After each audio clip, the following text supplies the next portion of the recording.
Nigeria. The truth is that we need a cultural, reorientation. That cultural reorientation is going to give us a lot of leverage. Now, we must checkmate lies. Don't lie to people because you want people to respect you. We must say the truth at every given time. Do you know that some Nigerians here in Ireland laugh, mock, and even scold their children for saying the truth about their status in their school? You're trying to put up a front. Yeah, exactly. The child is not supposed to say, "Oh, my daddy has a house in Nigeria." It's not the fault of the child. If you don't want that child to know, fine. But if the child says the truth, don't scold the child. Don't say the child is evil. Don't give the child a bad name because that child has said the truth. We were grown in Nigeria to always say lies. Your mother is going to the hospital to deliver. Everybody knows she's pregnant. And when the husband was asked, where's your wife? He went to my uncle's place. Maybe she'll be back in the evening. 2 hours later, he comes out to start telling everybody, "Oh, my wife has just delivered." We're in the hospital, which means he's been in the hospital since yesterday. But you don't lie, because we have this belief in witchcraft. That during the course of delivery, if witches and wizards know, they will create problems. That's a mentality. And this is one of what my book tried to address. We attribute power to people that do not have power. We attribute power to entities, invisible entities that we cannot verify whether they exist or not. So you don't believe that there's something greater than we humans right here on earth. There's something greater. There's nothing in the nature. Quantum universe. Yeah, nature is greater than everything because you have to obey nature. Nature is the soft totality of everything that we do on earth. God for me is nature. It's not a human being. It's not a human being. Is he black? Is he green? Is he white? Is he green? Is he Chinese? No. Why is he? Why is he a he? Why do we believe that God is a he? Why not a she? You see, all these things are there. We have refused to address this issue. So for me, God is nature. And natural law guides us in everything we do. If we eat, we must poop. If we drink, we must wee. After 24 hours, you must crash, sleep to rejuvenate your organ. These are natural laws. You want to eat forever, you must walk with your hand and earn a living, except on social welfare if the state believes that, because you are disabled, then you can have this. But otherwise, if you have your hand, you have your brain, you have to work and earn a living. It's a natural law. And when you eat, you will continue to grow to old age. If accident does not happen, sickness does not come. So for me, natural law is there. And we had it before the intervention of the Europeans and Arabs. The African civilization told us, and this is where we have to go back, into our schools, we must educate our children. Young ones, yes. Right from kindergarten up to their university level. That's civics. Every African community ask every individual within that community to tuck in their selfishness for the benefit of a communal growth. Because when we are all talking our selfishness, we don't allow our selfishness to rule whatever we are doing. By the time the society starts advancing, the benefit thereof is shared by everybody. That's the African civilization, African definition of civilization. Then the African measurement of civilization is to the degree to which you produce your consumables. So if you produce 40% of what you consume, you are not seeing, it's not a good measurement for that community. The African society produce even 95% of their consumables. Textiles were made in Africa. Textiles were exchanged for food and all that. We depended on ourselves to get everything. And that orientation began right from kindergarten. That frankness, that truth, that dedication to the entire community was always there. The gods were set to do all those control because every child was groomed to fear the gods, throughout their life. But all those things were disrupted, and the replacement has not been able to elicit that same loyalty that we have for the African gods. Yeah. This is another problem that we have. So we need a total reorientation right from the secondary, right from the kindergarten level. Teach these children to be frank, to be sincere, that corruption is not the best in our society. Corrigible people, are to be encouraged and given awards, not those who looted your treasury. So that orientation has to start right from infancy. Without that, it's going to be very difficult, because what we have in Nigeria today is that everybody who holds a government position thinks of how much he can save while he's holding that position, so he doesn't go down when he loses the position. So that thing is always there. And in the end, you see somebody who is already a billionaire, he still wants to grab 100 million. Exactly. Because it has become obsessive. It has become, those who do not have private jets now think that it is right. If that guy has private, why won't I have it? And those things are not measurement of success in our societies. When we talk of Albert Einstein today, when you talk of Isaac Newton, when you talk of Pythagoras, all these people, they were not millionaires, but today we still talk about them. Yeah, but those who were very rich in those days, nobody talks about them. So you see, we need a reorientation about the value of life and the kind of people to be valued. When you mention Wole Soyinka today, you don't have to append his professor to his name. His name is already a trademark. When you say Chino Achebe, his name is already a trademark.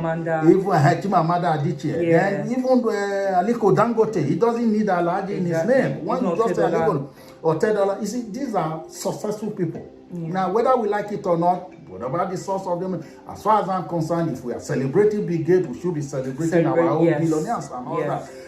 So this is the way I look at it, and of course, Aliko Dangote is doing so well now that a large chunk of the things he was importing all these years before the 90s, he is now producing them in Nigeria, creating jobs, paying tax and all that. That's what we should be celebrating. So we must learn to establish real values for our youths and groom them to uphold them to death. That's the way I look at it. Yeah, you said something really powerful. You said before the white man came, we had the African gods, and we feared the African gods back in those days. So, and you say nature is the god, right? Yes. So if nature is the god, how come we feared the African gods back then? Does that not mean that the African gods held some sort of power? Because I've heard the likes of the Orisha or Orumila, the Yemoja, and even Eshu. Eshu, most Christians think Eshu is the god, is devil, right? But when you do the research on Eshu, you see that Eshu is actually the god of punishment and wealth. So exactly. So if we had all these gods that played different roles and everybody served their different gods, and our economy back then was so good. There was no fraud. Everybody was happy. Everybody had the money coming into their pocket. It does not mean that we should go back to our religion, then to go back to the African gods, go back to our roots. Because asking these white people to bring change, because some of us are expecting UN to come and make the changes for us, or going to the white man god, which is Christianity, Islam, Buddhism, and other type of religion. Do you not think like we are stopping the inevitable? We're stopping ourselves from actually going back to our truth. And the only way we can actually change or bring that change to Nigeria is if we go back to the African gods. What do you think? The truth is that we have a lot of organizations now. Maybe some of you will have to, ally, with them in time. We have Great Benin Origin, we have Great Benin Descendants, we have Benis in diaspora. When you go through why just their different group, names? and that's another problem. People are just forming different groups and all that. I don't know whether it is because of what they intend to get, hoping that probably money will flow from somewhere. But if you look at their mentality, you see many of them now are not thinking like I am. They don't see Ogun as the devil anymore. They don't see Olokun. Many of them are now beginning to question the kind of orientation, Christian orientation that we had, for which they loaded the African spiritualism. They are changing gradually. So many things are happening there, but we haven't actually reached there. So with time, maybe in about 20 years time, Christianity will wane in Africa because a large chunk of these people who are not questioning, the Christianity, they would have increased. In my book, there was an analogy I made. You see, I said a practice of more than 2,000 years cannot be wiped out by less than 100 years of colonization. What is happening in Africa is that we are trying to use less than 100 years of British or European colonization to wipe out more than 2,000 years of history. Yeah. You see, in psychology, we study the fact that gene carries culture at some point, carried elements of culture at some point. That if you were jerking, maybe it was a star, you jerked and jerked when you are walking. Your son picked it up, jerk and jerk while he was in. Your grandchild does it, great-grandchild. Over 200 years, it becomes a part of your gene.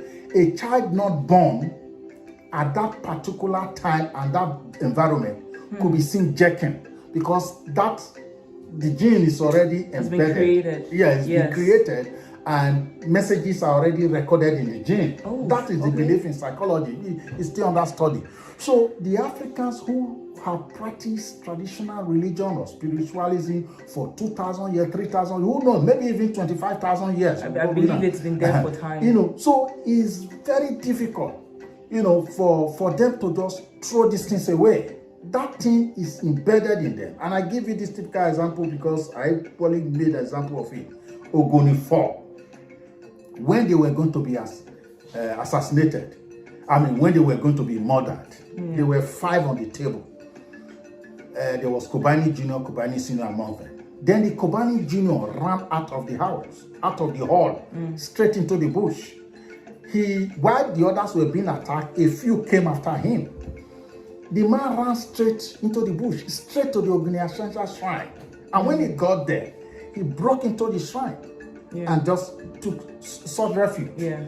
When his attackers came, they dropped all their stone, their cutlass, knives at the gate, and they walked away. Left it because it is believed for more than 25,000 years, if you like, that the Ogoni God does not tolerate anybody that touches his refugee.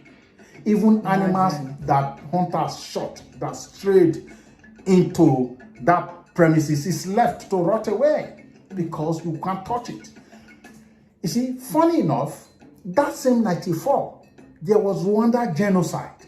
Yeah. The same 94, Tutsis and Hutus were fighting each other, 2 ethnic groups in Rwanda. A group of Hutus pursued a group of Tutsis into the monastery, into the church. And they got to the church and took all of them out and slaughtered them in front of the church. Yeah. And the Tutsis and Hutus are Roman Catholics. None of them feared the image of Mary, the image of Angel Gabriel, the image of Jesus that was overlooking the church. They didn't bother.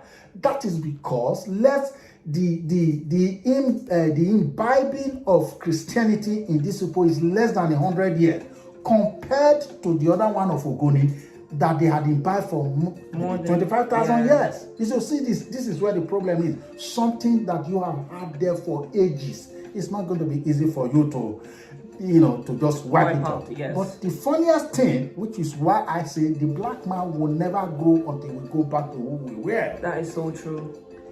Kobani Jr., after 2 weeks, went to the church to give thanksgiving for being saved. Exactly. Why did he not go to that shrine? Take about maybe 5-10 cows, call the community to come and feast. That's what he should have done. Say thank you to that God. But instead, he went to the church. You see, how can a people like this advance economically? Because they are already denying their roots, denying who they are. They are therefore neither here seeking validation from another race. Exactly. Taking validation from another race, and you are no longer who you are supposed to be. You've lost your sense of identity. This is where the problem is. The black man has no sense of identity. That is why we will strive for one thing: economic enhancement, because we believe that is what will give you identity. Whereas a good name in those days used to give identity to families. Yes. It's better than money. Yeah. But we have lost all those values. So we need another reorientation right from the kindergarten, to tell us the real value of life. And the government should stop, giving titles, to people just because they were one-time minister, they were one-time governor. Yeah. What did they achieve on behalf of their community? That is how it should be addressed. Their accomplishment, their character, their personality. And to be fair to the Benin Kingdom, the Benin chieftaincy title is not given, is the only chieftaincy title institution that is not given to anybody. Anybody, you have to have achieved, before you are given a title. Even Captain Hosa, who is very close to the palace, money, they have not given him a title yet. They are still watching him until he has achieved that on behalf of the people before he will be entitled to it. So it's not for sale. So we need the federal government of Nigeria to start encouraging Nigerians to be, to achieve something, not about money. Something on behalf of the community, something on behalf of the people, something that brought pride to the people, like Sam Okoroji, who wanted to take Nigeria to the World Cup in 1989, died. Then in the end, he had the bust at the National Stadium in Surulere. These are the kind of people to be given title. It could be a posthumous title. If he has a child, let the child come and call. We must start recognizing the real value, the real, titles should be given to those that have given us something, not just money, not just because we have money or you rule before. Yeah. So you said something very powerful in your book, which has stuck with me for 4 years now, or 5 years since I read it. You said, "A God who would take the credit for my success must also take the blame for my failure." Yes. And when you said that thing about Kubani going to give their gratitude or pay homage to Jesus Christ, instead of going to the God that actually protected him, it sprung back that quote in my head, and I've always had it. And I was like, I wish Africans, especially Nigerians, I don't know about any other religion, actually Africans, Nigerian and African American, I wish they can keep that in their mind and stop blaming the devil. Because every time we have a downfall, we're always blaming the devil. It's the devil. This you cheat on your wife, he's the devil. He's the devil. Your husband, you did this, he's the devil. I don't know, mommy, I'm sorry, it's the devil. He's the devil. And you're just like, so when something good actually happens, you go give praises to God. And I'm like, is that not very diabolical for me to be serving a God who will only accept me or will only take the praise from me, but I can't blame him? Because I remember back in those days, when I was going to school back then, I was in GSS1, I was always having an issue with my zip, right? I just got this bag, my zip was always faulty. So this fateful Friday, hot afternoon, I got so tired. I stared at rant. I was like, God punish God, blah, blah, blah. God, why are you not doing this? And everyone was like, oh, you can't say that to God. You can't do that. And a part of me was just like, yeah, but I can. This was even before your book, before you wrote your book. I was like, yeah, but if anything is happening, if anything good is happening, I have to give him thanks. Why can't I not abuse him? And you're like, no, you can't do that, blah, blah, blah. And I was like, it's all his fault, it's all his fault, yeah. Until I was just like, okay, you know what? Then I started giving him praises and stuff like that. And reading that your book reminded me so much about back then, like, we Africans are so good at always praising God or Jesus Christ and then blaming the devil, whereas the devil is we humans. It's not even a spirit. Just like God as well is inside of us. So I really, really like that quote, and I wish we Africans can actually take that and let that become a march in us, that it becomes a part of us, it becomes a second nature. Another thing I also want to say was, I can't remember, what was the last thing you said? I'm losing my train of thought. We can go to another question first, Yeah, I'll remember that. So, religion, in Nigeria. Yeah, you actually had that question about religion. For me, I keep saying it. There is no God up the sky except in our mind. Whatever God that we have hoisted in the sky lives in our mind. It doesn't live anywhere. So if you are expecting that God to do something for you, that God will not do it. So instead, why don't you use the 3 factors and advantages that nature has given us, well, for the religion or God has given us. The human brain is said to be able to contain 1 billion information in a lifetime, which is bigger than most animals. Then we were given a language, the ability to be able, to change sound into words. Yeah. And that ability gives us the capacity to transfer this idea from our brain, from person to person, Yes. or from group of person to person, Yeah. or from generation to generation, or we put it in writing. Yeah. That's another advantage, language. Then the third one is the 10 fingers. Yeah. We have these 10 fingers, which allows us to be able to design anything. Without these 10 fingers, I don't think any of these items here can be designed. That is true. Yeah. So with these 3 factors, we don't need God to achieve anything. Go there, go and achieve it. If out of modesty you want to use it to thank God, fine. But the point is, whether you believe in God or not, whether you pray to God or not, whatever you want to use these 3 factors to achieve, you can still achieve it. That is what we Africans are not, interested in considering. We think that if you don't pray to God, it's not going to work. It's a lie. Look at what is happening with Islam and Christianity, with the Boko Haram taking the Khan president of Taraba State, took him to captivity for almost 2 months, and eventually still beheaded him.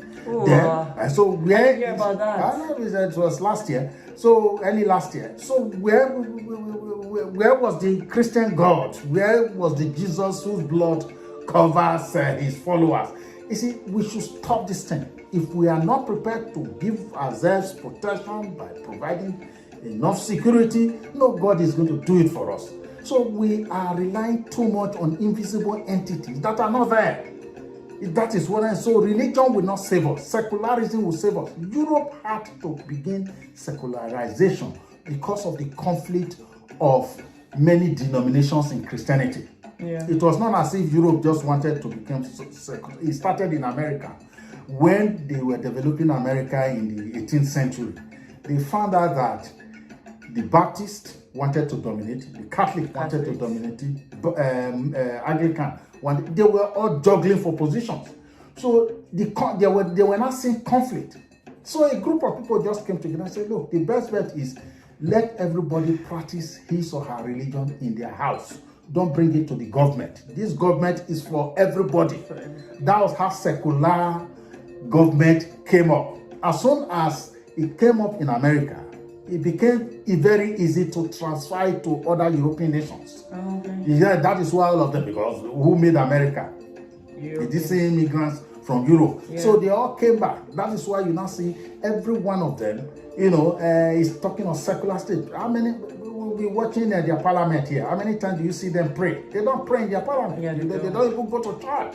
I've not seen any of their prime ministers in church since I came to the T-shop. I've not seen any one of them in the church since I came into this country. But they are still able to manage their economy.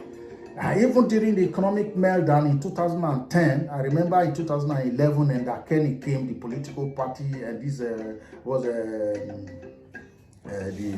this political party in Finigay. Finafor was there for a very long time, almost 15 years, and then Finigay took over in 2011. First thing that the T-shirt did, that was in Kenny, is out now. He closed the second embassy in Rome. There were 2 embassies in Italy. One was in Rome, one was in the Vatican. The one in the Vatican, he closed it. He said because Ireland has doesn't have, during the economic meltdown, said Ireland has no money to maintain 2 embassies in one nation. The embassy in Rome alone is enough to serve everybody in Italy. And that was it. And he withdrew it. And nobody crucified him. And the man went on to start, cutting here and there. They rejected IMF, which is what Europeans have always sold to us in Africa. We just grab it, IMF, conditionalities here, and you bring poverty to your people because they want to win. Yeah. But here they rejected IMF. They said they were not going to accept that all those conditionalities, because they said Ireland was under the British rule for almost 700 years. Yeah. And therefore, after they gained independence in 1920, 1922, they were not in a hurry to cede that independence to any person. So they rejected them and said, okay, if you want to help us, give us 25 billion. The EU, Central Bank, had no choice. They gave them the money. Say, okay, give us So one. what We was IMF? IMF, International Monetary Fund. That's what it is. Usually Europeans and America even control it. They put in money to help other nations, but there's no nation, as far as I'm concerned, back in Africa that they helped and we were able to get through. None. But it's not where you borrow money and you have to pay. Yeah, you have to pay through your nose. You borrow 1 billion. Before you know it, 1 billion has become 10 billion.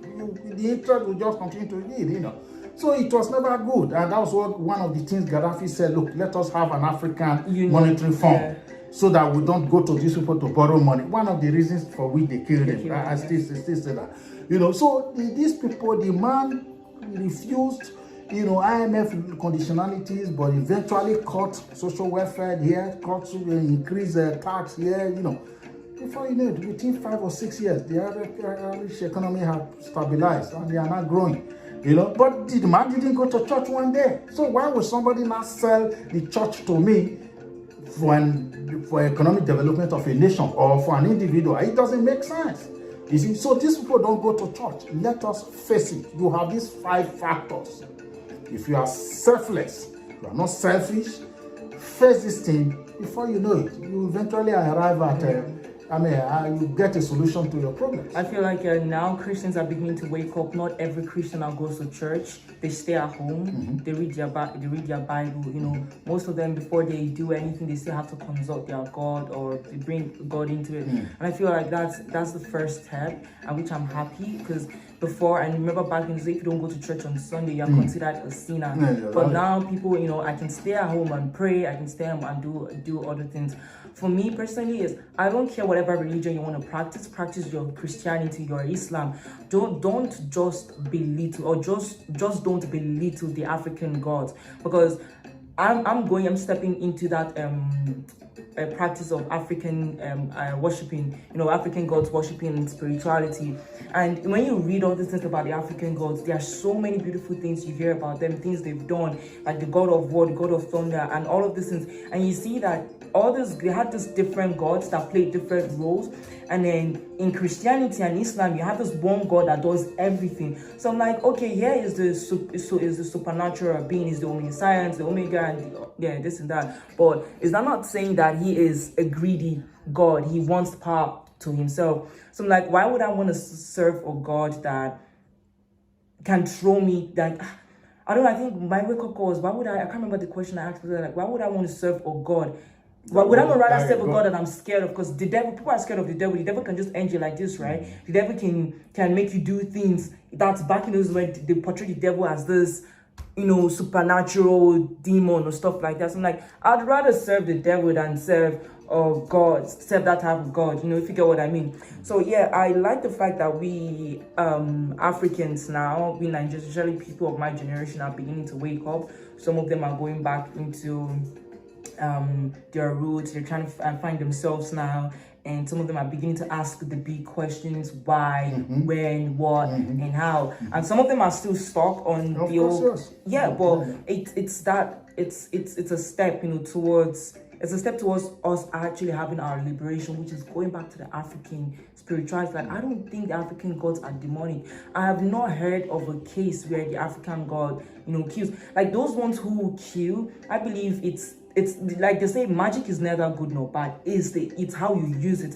So that's the same thing with the African gods, or the power you get, because you can become very spiritual, right? And you can decide to use that power you get from spirituality to do something bad. Like for example, I've noticed that when I'm angry and you do me unjust, if I swear for you, it tends to happen. I've done this to 2 people, and since then I was just like, okay, I really need to stop. I really need to control this. I really need to not, curse people when they do things, or when I curse them, it has to be something reasonable and not, death or something, you get arrested and stuff like that. So we all have that power within us, and I feel like if we can tap into our spirituality, go back to the African gods, you have this third eye. You'll be able to see things for what they are, and you no longer like all these government officials or just or an eye for an eye, or I don't know, because the way our government officials really, they use religion as a facade to hide the greed or hide the things they are doing.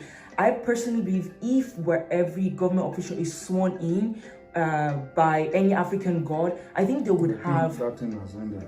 No. Low battery. I think they would have fear, because they're all sworn in by the Quran or the Bible, but they still do all of this. It means this God doesn't punish them, or they say karma is real, what happened to them later. Like if they were actually sworn in by the African God, they would not have that mind to be able to do that, because the African God punishes immediately, right? Why would I not rather serve a God that actually keeps me accountable immediately, not wait after 20 years and then my own generation suffers for my own sins? Like, no, I would rather serve a God that makes me pay or punish me for my sins right then and there, not after 20 years, after how many years, after I've left. So that's my own take on the on African spirituality and religion. So what would you have to say? What's your last word? Because we're going to wrap this up now. What is your last word for the youth on how to actually make the change in Nigeria? And this Endsars, what can you say to uplift the spirit of Nigerian youth so that they can keep fighting the battle? You know, if they have a focus, they should all have a focus. Of course, consensus is usually difficult to build, but if they have a focus and they continue to educate one another, they must head towards establishing facts by evidence, not superstition. Don't say, oh, this pastor said this, or this man said this, or this one. If there's no evidence, don't call that thing a fact. Anything you call a fact, let there be evidence. By the time we have this orientation and the focus is there, that what we want to get is to grab power. That power is going to be used for something on behalf of everybody. If they have that focus, they will achieve it. They will continue. Nobody knew Endsars would come in last December, but he did. The youth are already conscious, and that's why. And the way they did it, they were helping one another. They were very peaceful until the government began to introduce violence into them and all that, into the activities. So if they are focused, they will eventually get there. It may take 10 years, may take 20 years, but if they don't grab a political party by which a platform can be can be instigated, we are not going anywhere. They need that platform. They need to adopt the people. Why I suggest PROP is because I am very much aware that the government will not register a youth political party. This government will not do it. PDP wouldn't do it. APC wouldn't do it. But if they adopt PROP that is already there, there are two others. There's National Conscience Party. I think that's Gani Fawemi, who formed it. Then there's this Movement of the People by Fela. But I don't know how the three can be fused together. Because I think they can. So don't they have? I think they all have the same principles. They all have the same principles. Yeah, if they can all come together, that would be a great force. But if they come, which name are they going to adopt? Because they won't allow them form a new name. They won't allow them. They won't allow a new name formed as a political party. That is one issue. But if they adopt one that is already there, legally, there's no way the government can say no, we won't allow you to function. But they must be focused in principle. So the Lekki toll gate, the thing happening in Lekki toll gate right now, what do you have to say to it? Should the government open Lekki toll gate, or should Nigerians keep persevering and with resilience keep fighting to it's not as if the youth do not want Lekki toll gate to be reopened, but the investigation going on is being skewed towards the government, and the facts are not being established. They are not blaming anybody for that shooting. The government is still in denial, and that is why these boys are restless, and that's why they are arresting. That's why they are protesting, that they won't allow the toll gate to be reopened until a final final statement has been made in the investigation. That's exactly what is going on. Obviously, we can't keep the toll gate closed forever. Okay. Thank you for coming here today. So guys, you've heard it all today, okay? Nigerians, I hope you guys, when you listen to this, I hope it opens your mind and then you start actually taking actions or start reading and educating yourself, educating your brothers and your sisters. my brothers and sisters back in Nigeria, keep the good fight. I'm here. Like, you guys know my take on Endsars. I've been here saying we need to fight. We need to fight for the revolution. You know, we need to start our revolution. You know my stand on this. So you've heard it from someone else. You guys keep up the good fight, keep fighting, and in 10-20 years, if we have a focus like he has said, we would make a big change. We will be able to get Nigeria to the place we want it to be. I have a vision that Nigeria would become one of the countries that have the most booming economy. Like, we will close our borders to the Western world and we'll start doing things in our country. They would literally have to pay to get things done and no longer stealing from us. So I hope you guys enjoy this. Stay blessed. Have a blessed day.